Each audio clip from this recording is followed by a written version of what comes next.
Salut tout le monde, j'espère que vous allez bien les amis. On est parti pour l'épisode numéro 2 de cette série Zap Mercato. On va démarrer avec une information du côté de la Première Ligue où les Reds de Liverpool et les Spurs de Tottenham essayent un petit peu de prendre le pouls en ce qui concerne une arrivée du Sud-Coréen Hwang Hee-chan, l'attaquant de Wolverhampton qui surperforme d'ailleurs depuis le début de saison puisqu'il a déjà inscrit 10 buts depuis le début de la saison de PL, 10 buts plus quelques passes décisives pour lui, qui a pourtant toujours eu un petit peu de mal à s'acclimater depuis qu'il est arrivé chez les Wolves, mais en tout cas cette saison il est hyper performant et c'est vrai que du côté des Reds mais aussi du côté de Tottenham on a un petit peu de mal à trouver de l'efficacité offensive depuis le début de saison. Le départ d'Harry Kane évidemment a fait beaucoup de mal du côté de Tottenham. On a des attaquants qui ne marquent pas autant, mais ça c'est évidemment compliqué de marquer autant que Harry Kane. En tout cas on est un petit peu déçu notamment du rendement de Richarlison. Et que dire du côté de Liverpool, on est aussi un petit peu déçu du rendement de Darwin Núñez. Cody Gakpo, c'est un peu pareil, on attend plus de Gakpo, on attend plus de Darwin Núñez et on attend plus donc de Richarlison du côté des Spurs. Donc c'est pour ça que Liverpool et les Spurs se penchent sur le dossier du Sud-Coréen Hwang Hee-chan. On continue avec une information du côté de Manchester United. Alors là aussi, il y a beaucoup de soucis du côté des Red Devils. Pas qu'en attaque, mais il y en a aussi en attaque. Il y en a un petit peu partout du côté de Manchester United. On essaye de trouver une option à bas coût sur ce mercato pour les Red Devils, une option offensive parce que on a beaucoup misé sur Rasmus Højlund. Alors, on va pas dire que Rasmus Højlund c'est un échec, pas au bout de 6 mois, mais il vient de marquer à peine son premier but en PL là, durant la trêve, il me semble que c'était face à Aston Villa. Il a beaucoup marqué en Ligue des Champions, Rasmus Højlund. C'est quelqu'un sur lequel on a misé pour l'avenir. C'est vrai que pour le moment, le rendement est très moyen de la part de l'attaquant danois. On veut un attaquant qui soit efficace tout de suite du côté de Manchester United et il y a une option qui se dégage sur ce mercato, une option qui pourrait être assez peu onéreuse, c'est l'option Eric-Maxim Choupo-Moting, l'attaquant du Bayern, qui ne joue plus beaucoup du côté du Bayern, évidemment, avec l'arrivée de Harry Kane et la présence aussi parfois de Mathys Tel qui fait le boulot lorsqu'il entre en cours de jeu. C'est compliqué pour Choupo-Moting d'avoir du temps de jeu, donc Manchester est très intéressé. C'est pas la première fois d'ailleurs que les Red Devils font ce genre de coup sur le mercato par le passé. Ils ont déjà fait venir Weghorst, je crois que c'était la saison dernière. Il y a déjà eu du Cavani et on a déjà eu du Zlatan. Bon, c'était un petit peu plus sur la durée. Il y a eu évidemment le retour aussi de CR7. Donc depuis quelques années, on voit beaucoup d'attaquants passer. Ils restent pas forcément. C'est souvent des contrats assez courts. Donc ça peut être une option pour les Red Devils d'aller chercher Eric-Maxim Choupo-Moting. On continue les amis avec cette fois-ci du côté de l'AS Monaco, un départ officiel. Gelson Martins, alors c'est pas compliqué, Gelson Martins n'a pas disputé la moindre minute cette saison du côté de l'AS Monaco, donc tant mieux pour lui. Il va vraisemblablement trouver du temps de jeu du côté de la Grèce avec l'Olympiakos.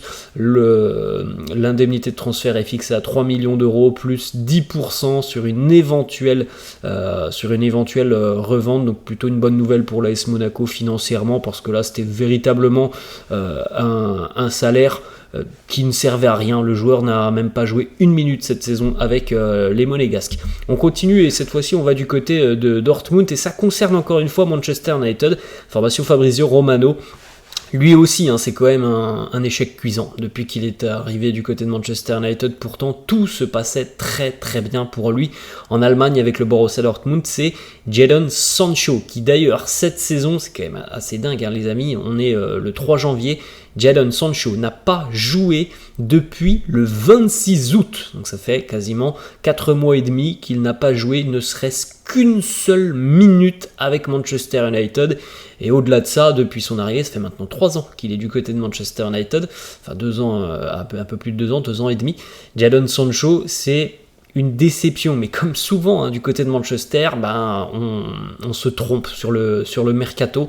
On avait payé très très cher Jadon Sancho et malheureusement le rendement il est trop faible, il est trop peu impactant pour les Red Devils, donc on ne compte plus sur lui. Le joueur lui aussi évidemment, il voit bien que c'est très compliqué avec les Red Devils et il a très envie de retourner du côté de l'Allemagne du Borussia Dortmund. Pour le moment il y a des discussions du côté du Borussia Dortmund. On aimerait un prêt, du côté de Manchester United on aimerait peut-être un transfert sec, donc ça pose un peu problème pour le moment, mais ça pourrait évidemment se débloquer sur la suite du mercato. C'est dingue quand même. Jadon Sancho à Dortmund, sur les meilleures saisons, c'était des saisons où il y avait au moins 15 buts, voire 15 passes D aussi, c'était des doubles-doubles, donc voilà, de le voir comme ça depuis 3 ans à Manchester United, c'est quand même assez dingue.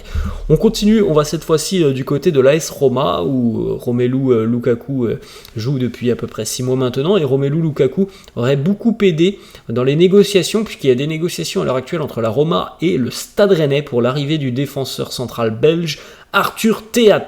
Alors Arthur Théat, il est quand même lié avec le Stade Rennais jusqu'en 2027, donc c'est un petit peu surprenant de voir ce genre d'informations sortir, puisque un contrat jusqu'en 2027, ça veut dire que la Roma va devoir payer beaucoup quand même, pour déjà la valeur du joueur, mais aussi pour racheter le contrat du joueur, surtout que c'est un titulaire indiscutable du côté du Stade Rennais. Alors les résultats sont ce qu'ils sont du côté de Rennes depuis le début de saison, avec le changement d'entraîneur, et des résultats plus que moyens. C'est pas du tout ce qu'attendait le Stade Rennais depuis le début de saison, mais en tout cas voilà, il y a bel et bien l'intérêt de la Roma pour le défenseur central belge Arthur Théat. On continue et on retourne du côté de l'Angleterre et de la PL avec une information qui concerne Tottenham, Manchester United, mais aussi le Borussia Dortmund. Sergio Reguilón, qui était prêté du côté de Manchester United par Tottenham. Alors du côté de Manchester United, on ne lui a pas donné beaucoup de temps de jeu et on n'a pas forcément été convaincu par ses prestations, donc il retourne déjà chez les Spurs de Tottenham, mais visiblement pour le moment du côté de Tottenham c'est pas forcément une option que l'on envisage sur la seconde partie de saison, et qu'il pourrait y avoir un nouveau prêt pour Sergio Reguilón, et le Borussia Dortmund semble intéressé en Bundesliga. On va cette fois-ci les amis du côté de l'Ajax Amsterdam, avec une particularité dans ce dossier, le dossier de l'attaquant géorgien George Mikotadze, qui ne participera pas au camp d'entraînement de l'équipe néerlandaise à l'heure actuelle, puisqu'on veut faciliter un départ. Alors lui aussi, il n'a quasiment pas joué depuis le début de saison lorsqu'il a rejoint l'Ajax. Pour rappel, George Mikotadze a joué 3 matchs en Ligue 1 cette saison, donc au tout début d'année, au mois d'août, avec le FC Metz, et il avait d'ailleurs marqué sur ces 3 matchs 2 buts plus une passe décisive. Et pour rappel aussi, l'année dernière en Ligue 2, je crois, si je ne me trompe pas, que c'est 23 buts pour Mikotadze avec le FC Metz. Donc à l'heure actuelle, ce sont les règles qui sont comme ça, il ne peut pas jouer pour un 3e club en Europe en l'espace de 6 mois, puisqu'il a joué à Metz au mois d'août, il a joué à l'Ajax, il a joué quelques minutes, donc il ne peut pas jouer pour un 3e club. Donc il n'y a qu'une seule option pour lui, et c'est l'option qui à l'heure actuelle est étudiée par les 2 clubs, c'est un retour du côté du FC Metz. Ce serait plutôt une très bonne nouvelle d'ailleurs pour le club lorrain. Les 2 clubs d'ailleurs discutent pour un prêt avec une option d'achat. Alors l'option d'achat serait de 10 millions d'euros, ça peut paraître élevé tout de même pour le FC Metz, mais en tout cas, quand on voit ce qu'il a fait l'année dernière en Ligue 2, quand on voit ce qu'il a fait en tout début de saison en Ligue 1, c'est un renfort qui peut vraiment beaucoup apporter au FC Metz. On continue, on va du côté de Man U et de Liverpool, qui gardent un œil très attentif sur la situation de Joshua Kimmich. Alors, il y a peu de chances que Kimmich quitte le Bayern sur ce mercato hivernal. En revanche, il faut préciser que Kimmich est en fin de contrat en 2025 avec le Bayern, donc potentiellement, s'il n'y a pas de prolongation de contrat, mais ça reste évidemment à être éclairci, parce que Kimmich, je pense qu'il a envie de continuer du côté du Bayern, il l'a déjà martelé à plusieurs reprises depuis quelques saisons, mais voilà, il est en fin de contrat en 2025, donc potentiellement, été 2024. Ça sera donc une possibilité pour le Bayern de le vendre, sinon il partirait gratuitement. Et évidemment, tout ça est aussi conditionné par le fait qu'il pourrait y avoir des discussions sur une prolongation de contrat. On enchaîne, on va du côté de l'Olympique lyonnais. Tino Kadewere est attendu à Nantes ce mercredi.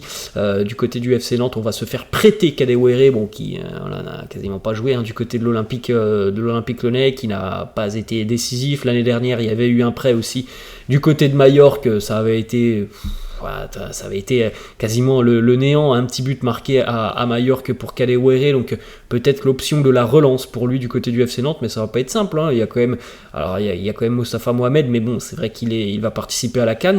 Il y a cette opportunité pour lui de marquer des points sur le mois de janvier, sinon je pense que dès que Mostafa Mohamed va revenir, ça va être compliqué pour Tino Kadewere d'avoir une place du côté de Nantes.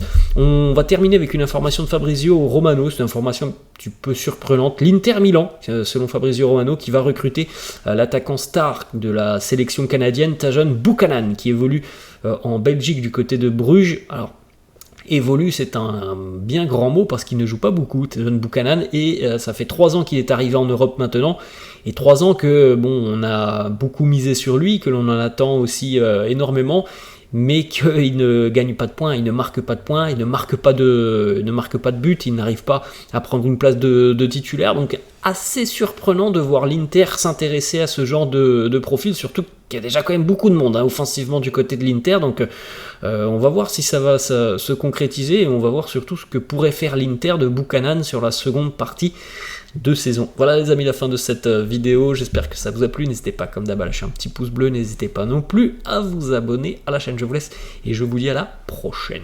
Ciao.